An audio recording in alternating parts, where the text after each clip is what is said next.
Assalamualaikum warahmatullahi wabarakatuh. Apa kabar semuanya? Di video kali ini melanjutkan masih bahasan tentang vektor, yaitu tentang perkalian vektor.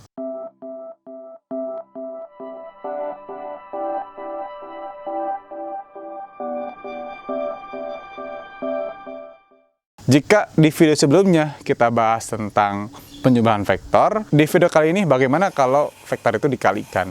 Perkalian vektor itu kira-kira ada dua jenis lah yang umumnya, yaitu perkalian vektor dengan skalar, yang kedua perkalian vektor dengan vektor. Nah, nanti yang perkalian vektor dengan vektor itu ada dua jenis berikutnya. Jadi ya kira-kira ada tiga lah: vektor dengan skalar, vektor dengan vektor kalau searah, dan vektor dengan vektor kalau dia tegak lurus gitu. Ya karena memang pola di alamnya seperti itu. Oke, kita bahas yang pertama deh. Perkalian vektor dengan skalar. Ada beberapa persamaan yang memang mengalihkan vektor dengan skalar. Saya ambil contoh misalkan momentum. Momentum adalah perkalian antara massa dengan kecepatan. Oke, di mana massa itu adalah skalar dan kecepatan itu adalah vektor. Setiap perkalian antara vektor dengan skalar maka akan menghasilkan vektor lagi. Jadi kalau begitu, momentum adalah vektor.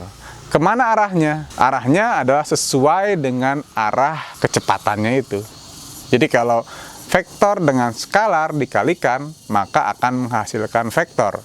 Dengan arah vektor yang dihasilkan itu searah dengan vektor pengalinya, gitulah kira-kira ya. Sekali lagi, kalau ada sebuah benda memiliki massa m, dia bergerak ke arah kanan dengan kecepatan v, maka momentumnya adalah m kali v, di mana arahnya itu adalah ke arah kanan juga ya, gitu.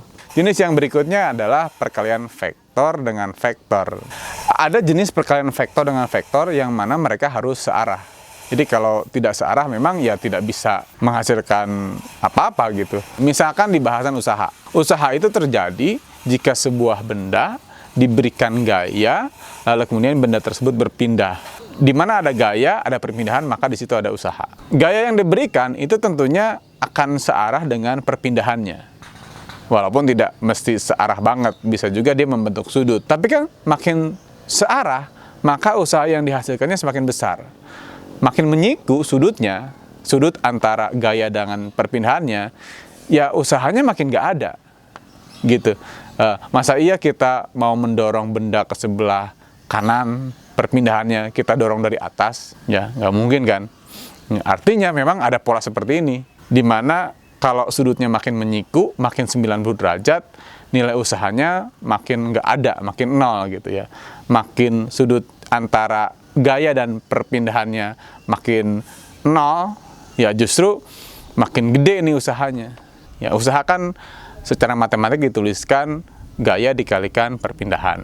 Perkalian vektor yang seperti ini itu disebutnya dengan dot product. Jadi W atau usaha atau work adalah F dot delta S, perpindahan. Dan perkalian seperti ini akan menghasilkan skalar. Jadi perkalian vektor dengan vektor, karena dot product seperti ini, maka akan menghasilkan skalar. Jadi usaha itu adalah skalar. Untuk menghitung berapa besarnya, maka secara besar kita tuliskan W sama dengan F kali S cos theta.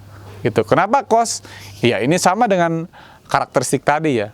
Makin menyiku, artinya sudutnya makin 90 derajat, nilai cosnya makin mendekati 0. Kan kalau cos itu makin menuju 90 derajat makin kecil.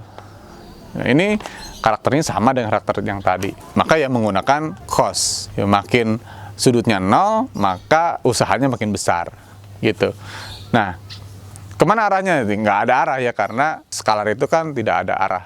Jadi perkalian vektor dengan vektor, kalau dia dot product seperti ini, maka akan menghasilkan skalar.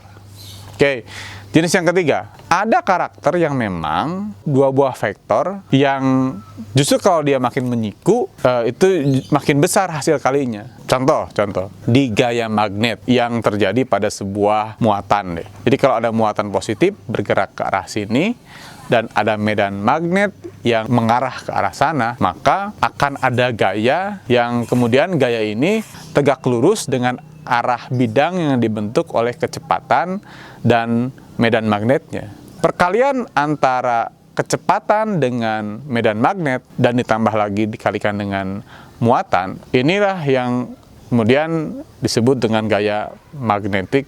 Dituliskannya sebagai VB sama dengan QV cross B. Ya, di sana ada cross karena karakteristik perkalian seperti ini disebut dengan cross product. Jadi kalau arah V-nya ke arah sumbu X positif dan arah B-nya medan magnetnya ke arah sumbu Y positif, maka arah F-nya adalah ke arah sumbu Z positif. Gitu. Nah, itu kan tadi arahnya. Kalau besarnya bagaimana? Nah, kalau besarnya itu pakai sin deh. Jadi FB, gaya medan magnet pada muatan adalah QVB sin theta. Ya, kenapa sin? Karena tadi ya, makin menuju 90 derajat, nilainya makin besar. Makin menuju 0 derajat, maka nilainya makin kecil gitu ya. Makanya ini pakai sin. Gitu. Itu kira-kira perkalian vektor. Jadi ada tiga jenis tadi, perkalian vektor dengan skalar menghasilkan vektor, perkalian vektor dengan vektor yang dot product menghasilkan skalar, dan perkalian vektor dengan vektor yang cross product akan menghasilkan vektor. Gitu. Nah, itu saja. Kiranya semoga video ini bermanfaat. Terima kasih. Saya Agung Firmansyah dari Tongsis Fisika.